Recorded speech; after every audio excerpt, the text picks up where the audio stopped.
Hey, what's up, guys? I'm a little bit late to the party on this, but I thought I'd still give it a little go. Talk a little bit about the Microsoft Xbox game show. I guess is what we're going to call it, the showcase, the showing of the games. They were casing games, showing them to the public, and they showed a lot of them. This was a big showcase. So I thought I'd go over some of the highlights, talk about my thoughts about many of these games.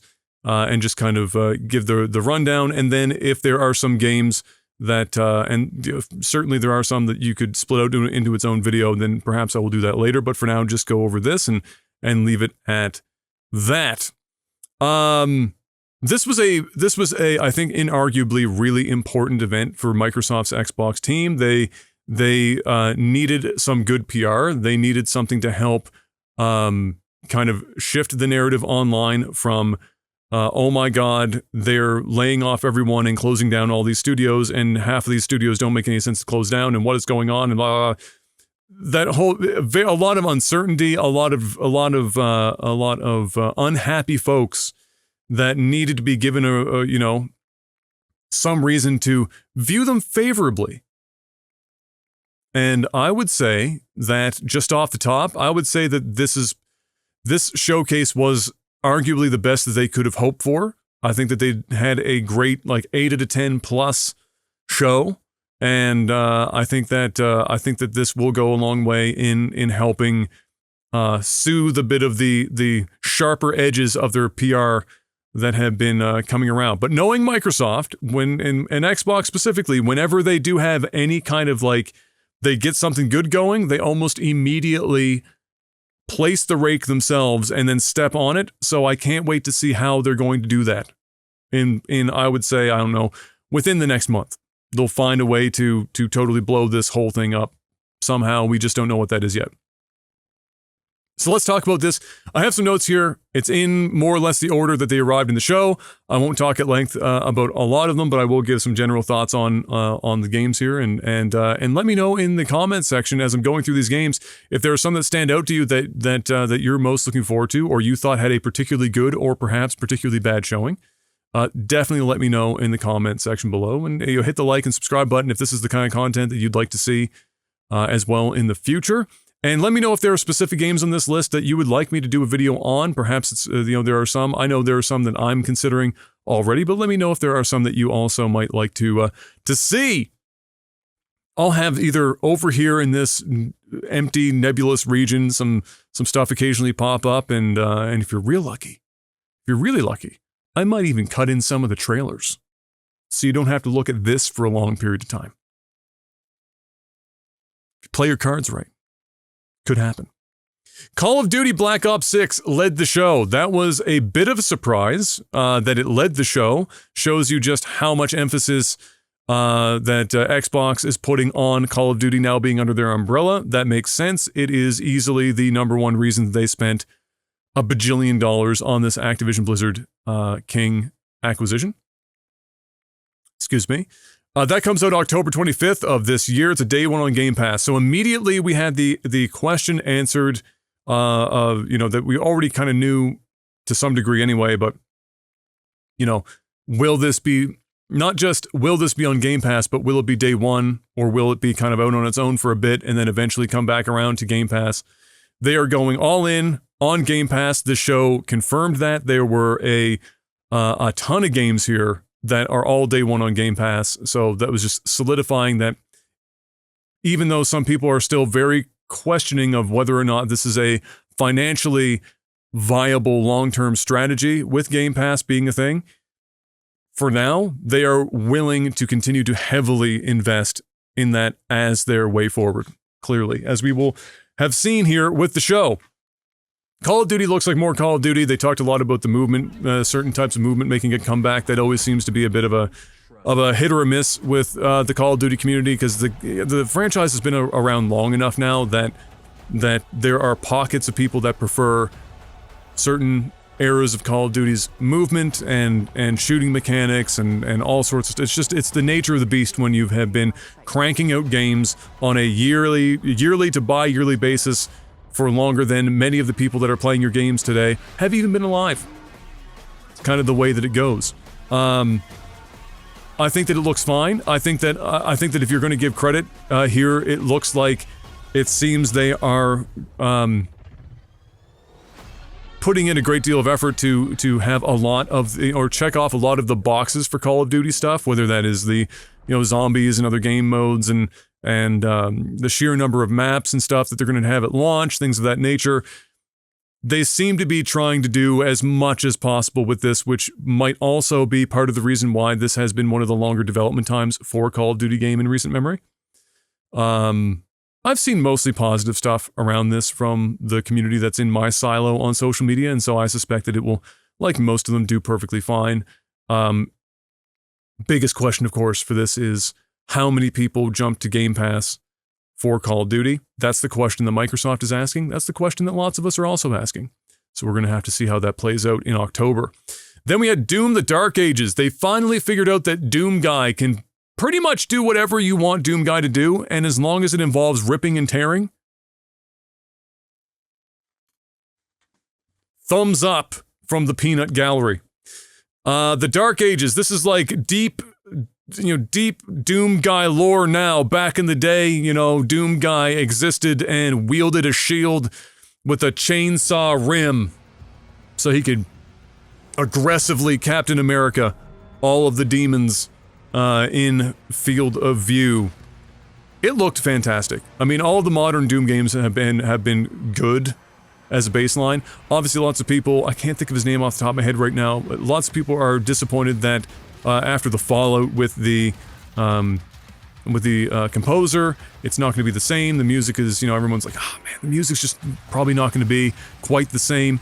I still think the music is going to be fine, but obviously that would have been ideal if they could have worked or ironed that out, but they did not.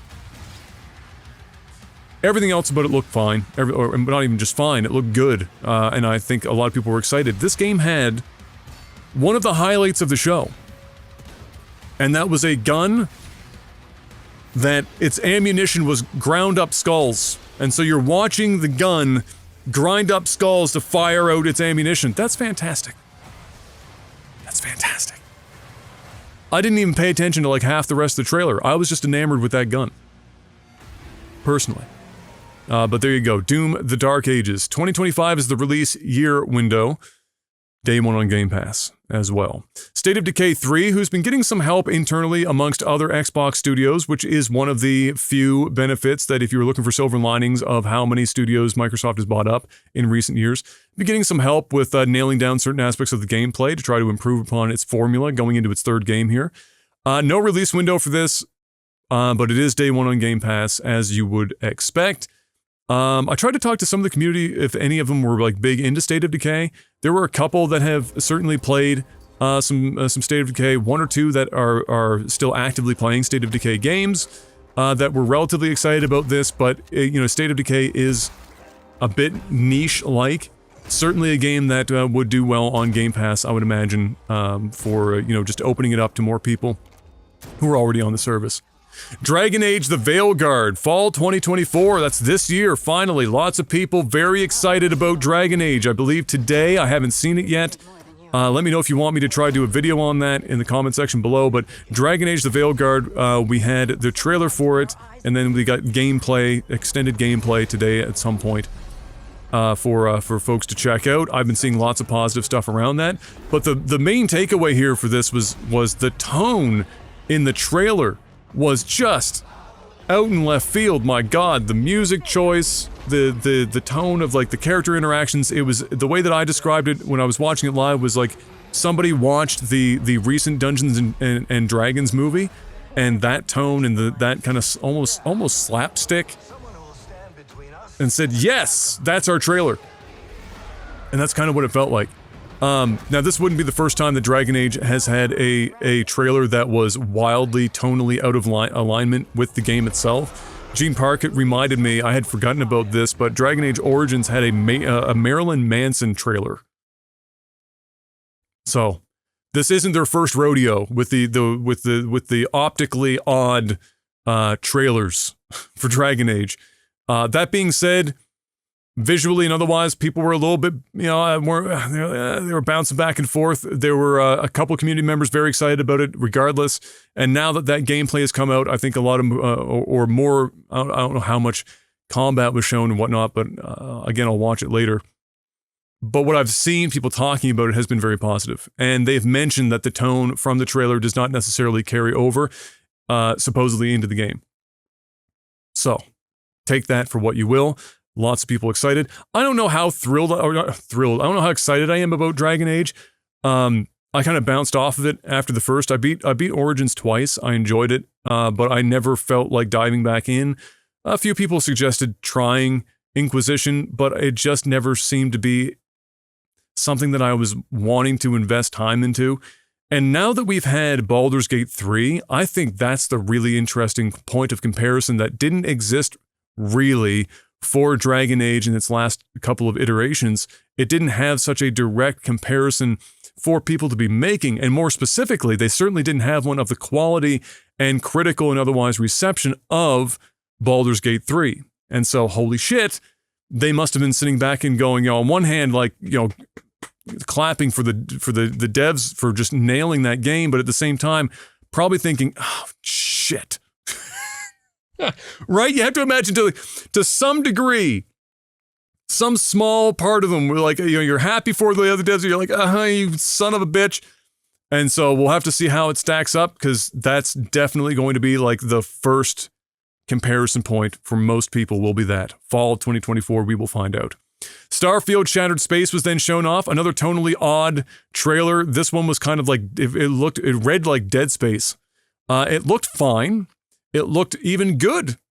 The problem is that the whole time I was watching it, all other than the tone being weird compared to the base game itself, all I could think of in the back of my mind is that all this looks fine, but I still know in the back of my mind that this is Starfield, and the gameplay in Starfield is mind-numbingly boring, dated, and unfun. For me. Some people think it's phenomenal. They're probably going to be really happy with this. For me, I don't know if I'm so invested in House Varun? I think is that. Anyway, I could be just making words up in my head. I don't know how invested I am in that part of the story that I would want to commit to playing this DLC. However, there were announcements made as well for updates that launched the night of the event, the Xbox showcase. And I want to say, I want to check.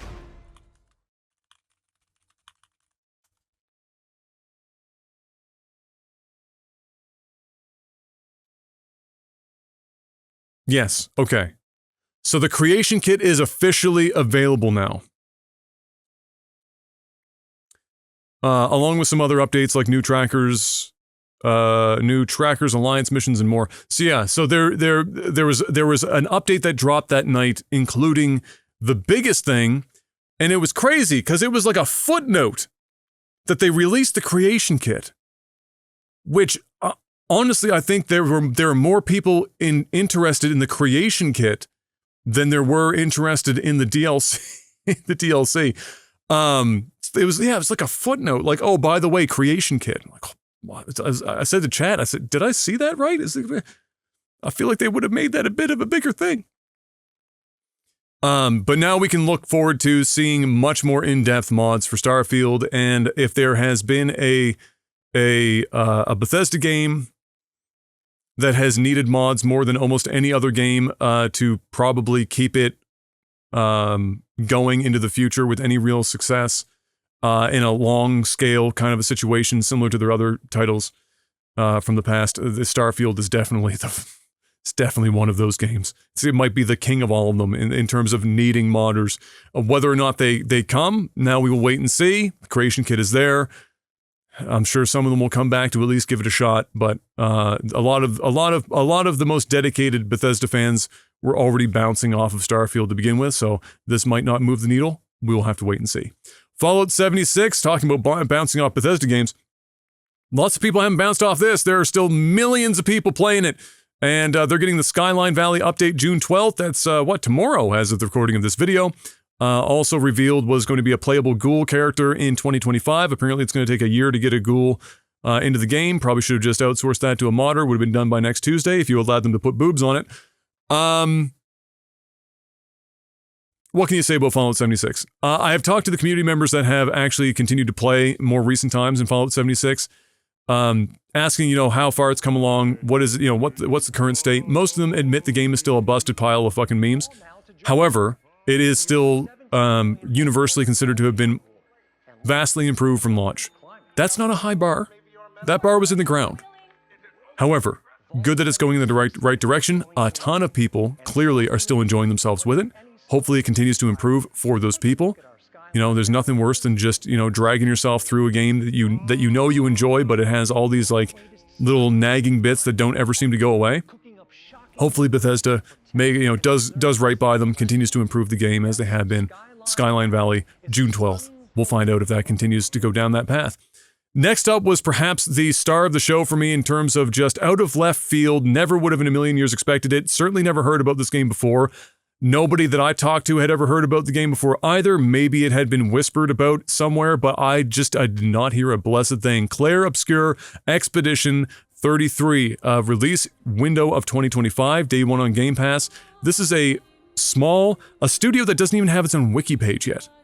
Like 30 people, I think. I saw Daniel Ahmad on Twitter talking about 30 people or something like this that worked on this game. Not a huge dev team, but wow.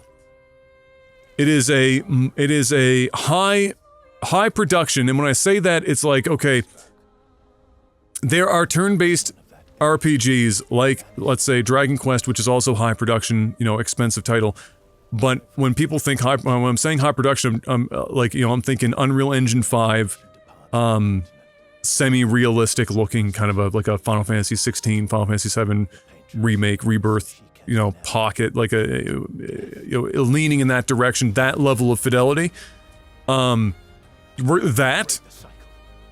turn-based, and with what seems to be some in combat timed button press stuff that almost makes me feel like they are adopting bits and pieces of, if we're lucky, Legend of Dragoon combat.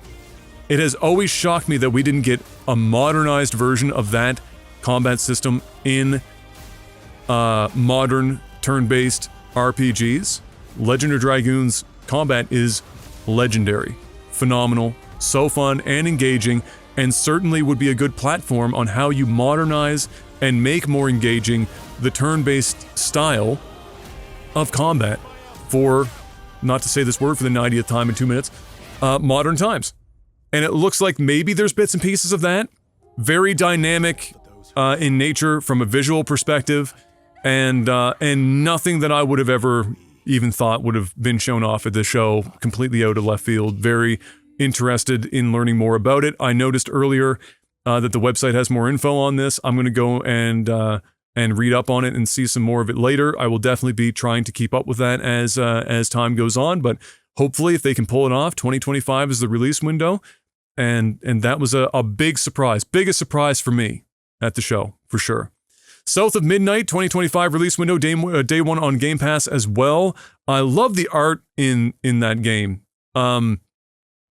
Gameplay-wise, it's kind of your par for the course situation.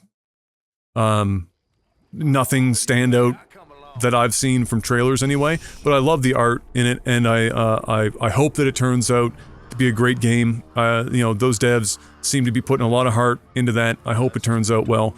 It trailers well from a visual perspective, so hopefully they can hit a bit of a home run on that for themselves in 2025. Jarring doesn't begin to explain seeing World of Warcraft featured in an Xbox event, but here we are. The War Within, August 26th of this year, another expansion for the game that just does not die. Yeah, it's more World of Warcraft. They really reached back into the bag of tricks and pulled out the nostalgia bits by utilizing many of the like peak moments of previous World of Warcraft cinematics from trailers and otherwise. starting with like the original release trailer, you know, the dwarf going over the hill, dwarf hunter or whatever, going over the hill. Or is he just, no, he's not a dwarf. Is he a dwarf, considered a dwarf? I don't, either way. Going over the hill, you know, with the bear and the snow and the, you know, whatever, like, everything was there. We had night elf plot, the whole 9 yards. So they really leaned into that, and it was just, but it was just, it's more World of Warcraft, but it was just so crazy watching that happen at an Xbox show. It's still fresh and odd, and I don't know if I will ever not find it odd, but for now, it's definitely odd to see that stuff. Then we got Metal Gear Solid Delta Snake-Eater. They finally started actually spelling the word Delta out instead of relying on the symbol all the time. That was pleasant to see. It looks good. It looks like they're taking this in a similar direction as they did with Resident Evil 2's remake. A lot of like frame to frame identical cutscene type stuff. A lot of people are going to be very excited about being able to dive back into Snake-Eater. I think other people had some games that they would have preferred over Snake-Eater, but nevertheless, you know, Konami, I don't know if Konami current era has it in them to be able to produce a Metal Gear game without Kojima. Are they even, they still own the name to it and everything, so they could. But like, do they have the ability to live up to what a Metal Gear game is? I don't think so. I just don't. I think they even know that. I think that's why we're getting this instead of a wholly new experience. Maybe this is their way of dipping their toes in the water. I don't know. Maybe this is their way of just making sure that that IP stays alive for a little bit longer while they try to figure that whole thing out. But, you know, there you have it. More Metal Gear. You know, most people pleased with where that's going. Everyone always seems to be complaining about modernizations of the character models and stuff, but that's neither here nor there. Sea of Thieves Season 13. What a game that's been for Xbox, eh? You know, as much as I would love to have seen Rare be able to willingly and otherwise go back into their bag of tricks and pull out some more broadly appealing, you know, IP from their history and provide that, because I think Xbox needs that. It's like the one thing that Xbox doesn't really have. I mean, even PlayStation has Astro now, and they're leaning into Astro now, like, fully. Like, Xbox just doesn't have that yet. They don't really have anything that fits that bill, but yet they have Rare, and Rare's intellectual property, so they at some point they have to commit to trying to pull some of that out and make use of it. I have to imagine. And in the bingo card that we had set up for the Xbox show, just to, you know, to have some fun on stream, I did include some hopium in that maybe Rare would announce that they are working on something like that, but no, just more Sea of Thieves, which is not necessarily a bad thing. Lots of people love that game. It's a fantastic game. They're doing really great with it. Season 13, July 25th of this year, will make even more people happy. Then we had Flintlock, The Siege of Dawn, July 18th. That's a pretty close release date. Also, if you stop me if you've heard this before, Day 1 Game Pass. This game is interesting to me insofar as that I feel like it is going to have a hard time breaking out of all of the other third-person action-adventure games. There are a number of them, not just within this show, but within Sony's show and within just the broader market that we saw at Game Fest. There are a lot of games that look very similar right now that are coming up, and a lot in that genre. And I feel like this might be one of the ones that are teetering right on that edge of it might just disappear in and amongst the crowd, as it tries to like vie for attention from people. I hope it does well. It's not that it looks bad, it's just that it looks samey, and it looks like it might fall into that trap. We'll wait and see. It being on Game Pass is probably good in that sense from a how many people will actually get to play it and see it. And for Game Pass as well, I think this is the type of game that they would want to have, kind of like as they, you know, if they want a stable cadence of games of this size and quality to continue to be produced, fill the gaps between their really major releases. I think that fits the bill, but all the best to them as they get closer to the release date. Age of Mythology Retold was a bit of a surprise to me, in that if that was a known quantity already, I hadn't heard about it yet. There's so many games now that's hard to keep up with everything. But it looked great. Age of Mythology, fantastic game, fantastic series. It looked good. I think a lot of people that are in that Age of Empire bracket, that of which there are a lot on the Xbox platform. Like, that has been a bit of a surprise, I think, at least for me, with how well the Age of Empires has done for Xbox and on Game Pass. I think Age of Mythology has a good shot at being, a similar, a similar success for them. September 4th, 2024, day one on Game Pass as well. Then we had Perfect Dark. This was one of the two big question marks, desperately need to get more information and see more about it games. The other one being Fable, which we're going to talk about soon because that was here too. But Perfect Dark appeared. And I hate to say that I am online enough to have it cross my mind, but as soon as Joanna took her helmet off, I immediately knew. I said, I'm going to have an not insignificant number of dudes that would probably call Olivia Wilde and Margot Robbie mid are going to be like, oh my god, it's another woman with a jawline. Just, especially because they chose a low angle looking up, and sure as shit, it took a day or two, but eventually, they caught up. Maybe the fedora was blocking their view of their phone and screen for a couple days. But nevertheless, yeah, got some of that out of the way. This was a huge question mark because there was a lot of concern around the development for this. There were so many rumors of the development going poorly, that the studio was struggling. This is, supposed to be Microsoft's big quadruple A studio. This was like the Avengers Assemble type shit. And then when they brought in Crystal Dynamics to shore this up and to play such a pivotal role in the development of this game, that did not help the narrative around this game, and that we hadn't seen very much of it at all, despite it having been announced quite some time ago. So people were definitely, that game needed to get visible in a big way and in a good way, and I think they accomplished that with this. We saw a fair amount of gameplay that, at the very least, whether it was, a vertical slice out of this game that was half, canned, meaning it was, coordinated, versus some of it being actual gameplay. If this trailer translates into what we're gonna get, and there's nothing really in that trailer within reason that you wouldn't be able to expect that to be in the game, I think that this is going to be have a great chance at huge success for Xbox.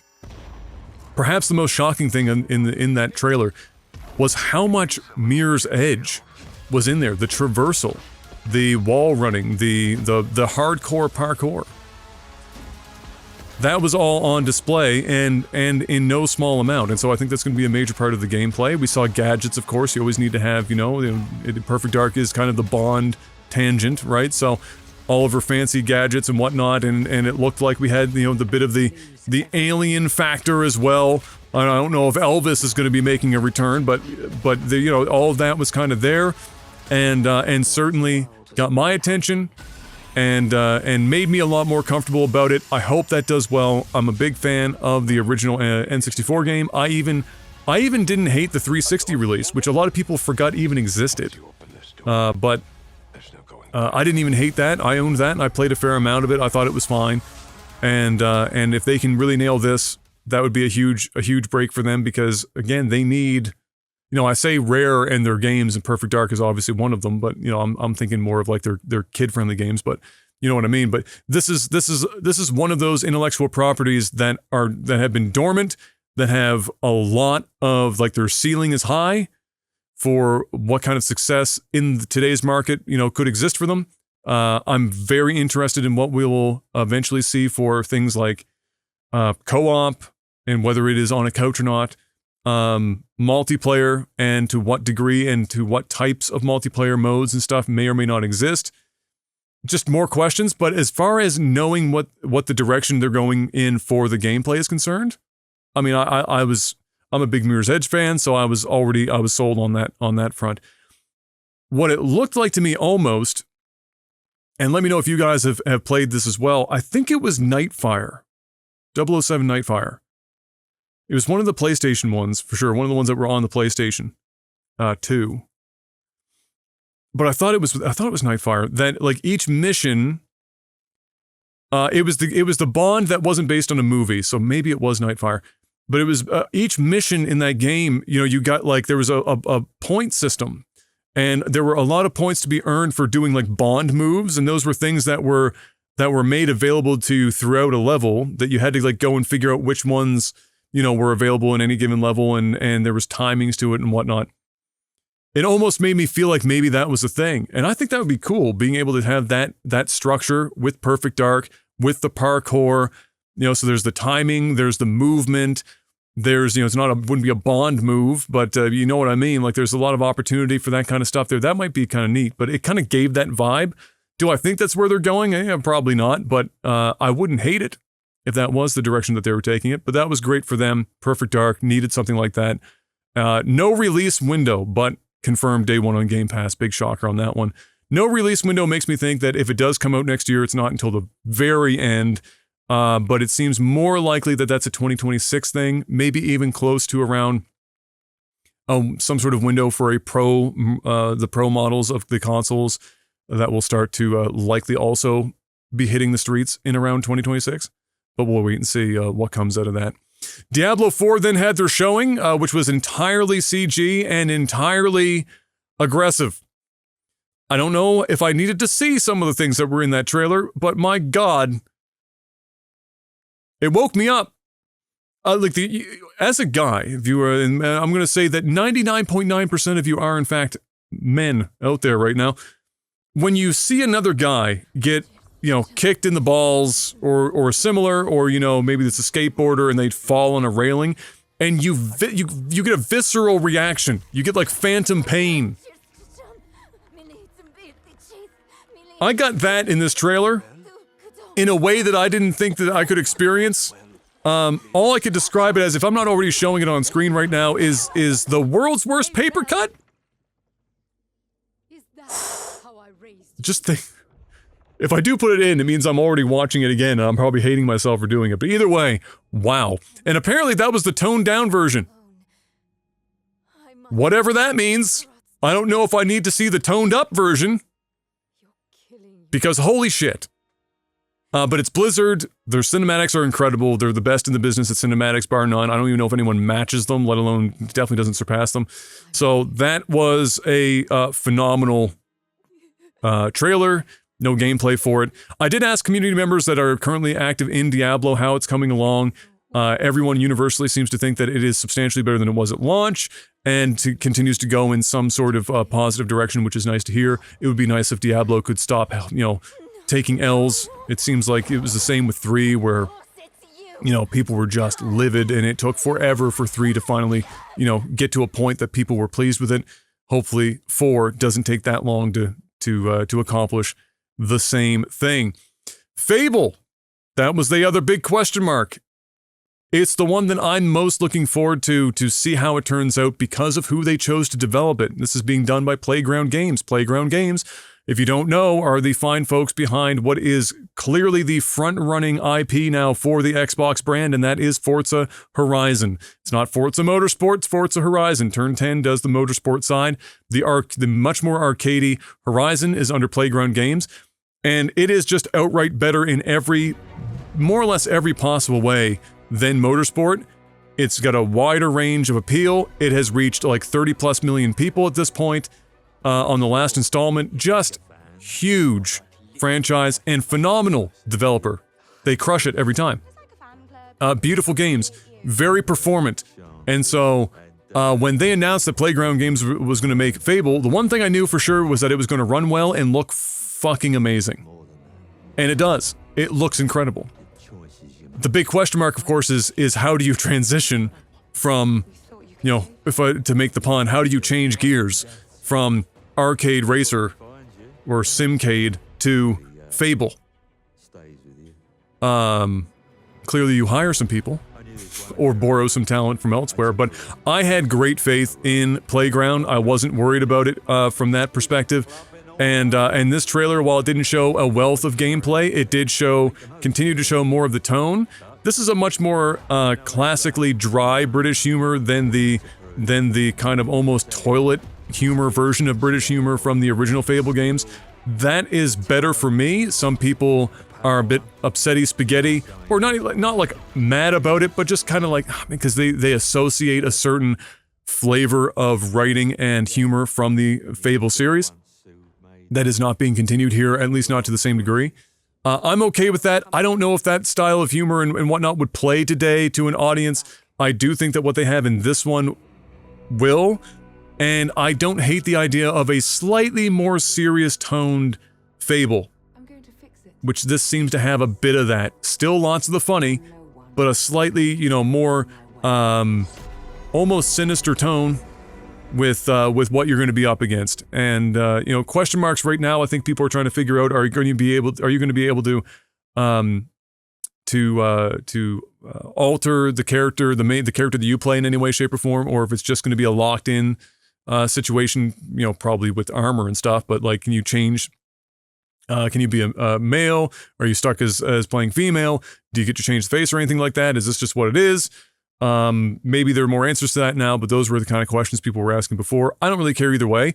I just wanted to be a really fun Fable game, because Fable was another staple Xbox title that did well for them, even though it kind of fell off a little bit more every time they released a game. They were still fun games.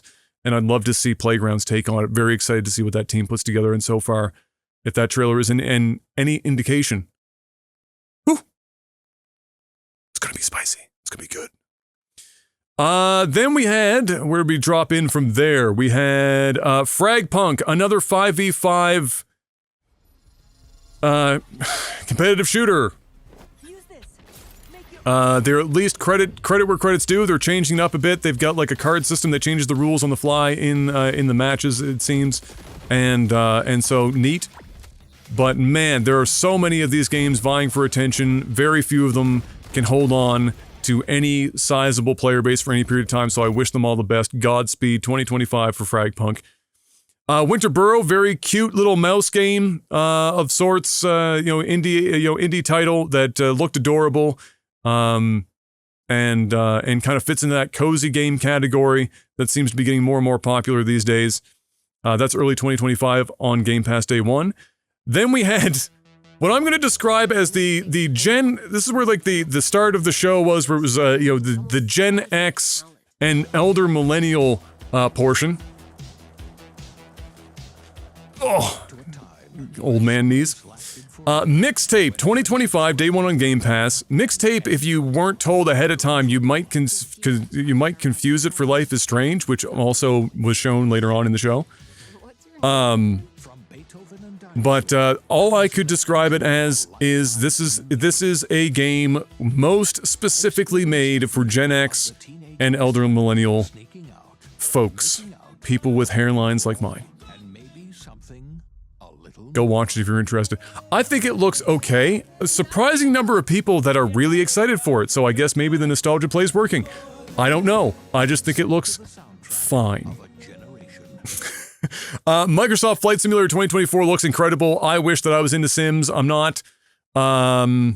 This looks ridiculous. It always does. I think Microsoft Flight Simulator in its current form baits a lot of people that, look at it and are like, oh my god, this looks like it's so good, because it is. But then they get in and they're like, oh, wait a minute, this is a simulator. November 19th, 2024, Day 1 on Game Pass. It looks amazing. They've added some more modes, some more styles of gameplay in for this release, and continues to just look fantastic. The Elder Scrolls Online Gold Road, June 18th, 2024. That's next week, a week from this recording anyway. The Elder Scrolls Online is a great game. Fantastic MMO. One that respects your time more than most MMOs, if not the one that respects it the most. You know, you can go away from it and go back to it, and it's not the end of the world. And the way that they structure stuff and how you can get together with friends and do any content in any order, with very few exceptions, if any, is I think incredible. And the way that most MMOs should be structured moving forward. I think that this is a game that if you like Elder Scrolls for its writing, and characters, that you could, to my knowledge, at least last I played, you can certainly do a vast majority, if not all, of the storied content, even solo. Well, I don't think there's too many exceptions to that. With pretty much any style of character that you could play, you know, it is very much a doable thing. So if you're starved for that, and you're like, oh my god, can somebody please save me from installing Skyrim for the 9th time and installing 1,000 mods, 500 of them of which involve boobs? Please stop. I need more Elder Scrolls. If you're one of those people, unfortunately, Elder Scrolls 6 was not shown off at this event. Maybe dip your toes in the water over there. It might surprise you. You can even play first person. So, I mean, in the grand scheme of things, if you're just looking for some more Elder Scrolls, that might be the place to get it. Life is Strange, there it is, double exposure, October 29th, 2024. I got pretty much everything that I needed out of Life is Strange in the first one. I thought it was good. But I can certainly appreciate why more of them are being made and why people enjoy Life is Strange. This one seems to have a pretty interesting premise. It's in the name of the title. I won't spoil it for you in case you want to go and watch the trailer for yourself, but it does look good. It does look like more Life is Strange, and this does seem to be at least a unique spin on that style of game, which is nice to see. Next up we had Indiana Jones. Ah, yes, Indiana Jones. Microsoft touting this as something quite special. I think that's mostly because Todd is a pretty unrepentant Indiana Jones fan. Not that there's anything wrong. There's nothing wrong with that. Of course, this was a really long showing, like a substantial amount of time, and most of the time that it was on screen was dedicated to the world's longest villain monologue. Just kept seemingly going on and on and on. I am positive that there are a million memes surrounding this monologue already, for better or worse, that may play to their advantage or not, I don't know. But we didn't see like a hell of a lot of gameplay. We did see some, you know, punching dudes, whipping dudes, you know, maybe running from a boulder. I don't think we saw that, but you know what I mean. I mean, that's what you're going to expect in this game. It looks fine.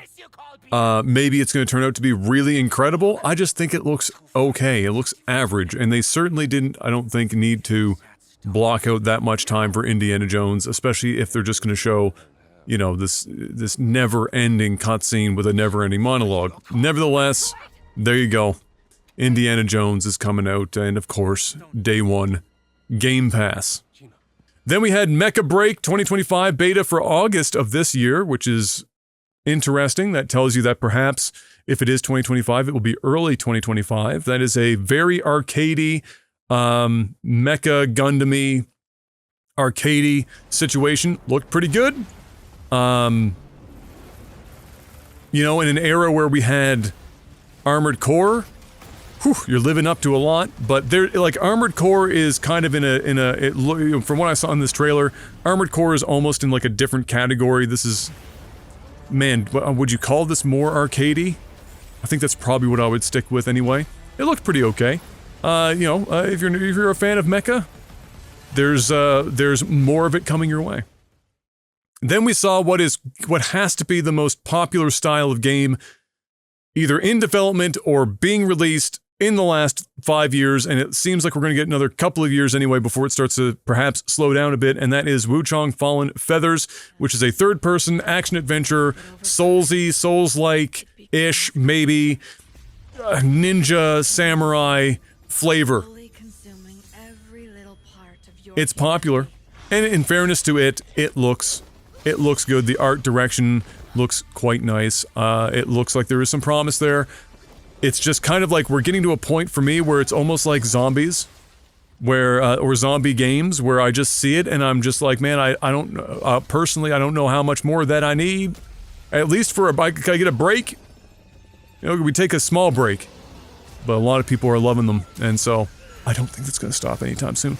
Avowed 2024. We then got, I think, an accidental release date release, where it's like November 12th, and I don't think that was supposed to be. So that those who remain standing can shape its future. Yes.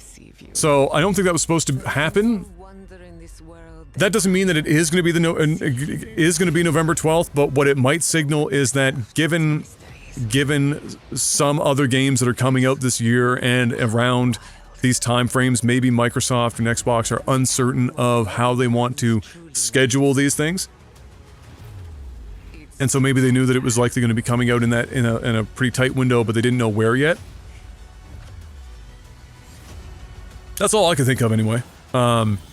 Nevertheless, I would it's a 2024 window, so if it is in November, that would be 2024. I don't know what I expect about Avowed. I don't know why, but I have never been able to get rid of this sinking feeling in my gut about Avowed.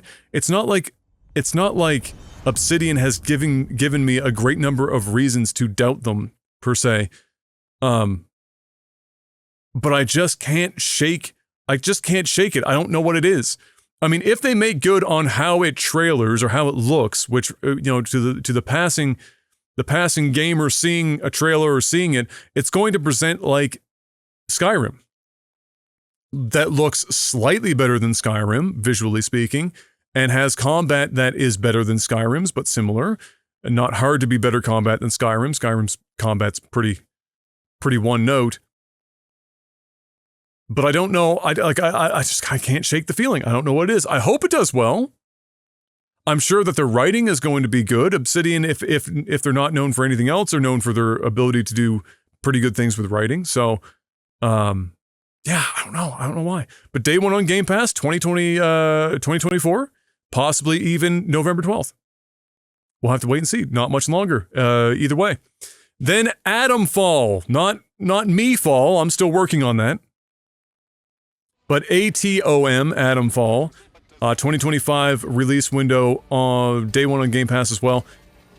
I feel like that it shouldn't be the first thing that comes to mind necessarily, but it did, and it's all I took away from the trailer was this looks like legally distinct Fallout. For better or worse. That feels like a disservice to somebody trying to make a game like this, but it's just what registered to me when I watched it. Maybe it turns out to be more than that, but for now, kind of what my takeaway was when I saw the trailer. Assassin's Creed Shadows, November 15th, 2024. I think we saw more of this at the Ubisoft event thing that I think was even today, if I'm not mistaken. I've been out and about, not able to be glued to my monitor for long enough to have all this chambered in my brain already, but we did see, it was more of an extended look. There was a lot more of the female character in this, for sure, and than Yosuke, and I just the discourse around this game is almost as comedic as the jawline discussions that continue to crop up around games every time a new female character is released and she has a functioning jaw. This one, yeah, just wow. What do you even say about this? I mean, the is he or isn't he a samurai thing was already kind of stupid to begin with, because really in the grand scheme of things, it's not like Assassin's Creed prides itself across the entirety of its franchise as being crazy historically accurate. I think there was like the one in Rome or Greece or whatever. Gigabrain Adam over here. There was like one where they kind of really leaned into some form of historical accuracy for certain aspects of it. But let's be honest, it's Assassin's Creed. So the amount of like myopic arguments happening around around Yosuke's character and being in the game and being what he is just remarkably stupid. But then now the narrative around the discussions have shifted to such exciting and as important things as Oh my god, why are there cherry blossoms on the trees while the rice field looks like it's October? I wish I was joking. I'm not. There are dissertations about this right now. That's...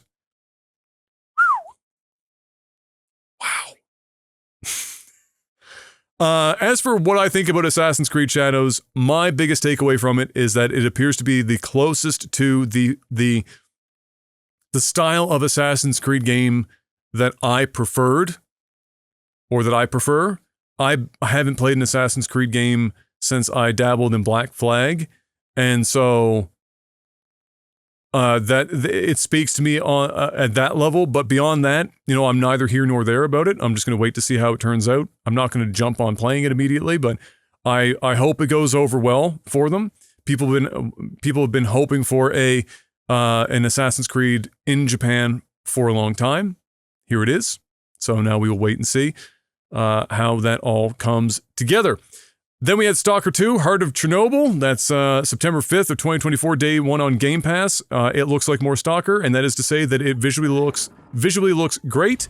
The writing is seems to be pretty solid, and the gameplay is probably going to be janky as shit, but it won't matter because a lot of people love it anyway. The S.T.A.L.K.E.R series is kind of like the first-person version of a like a classic Bethesda title. Not like in a Fallout sense, but it's almost like Morrowind levels of jank in a shooter.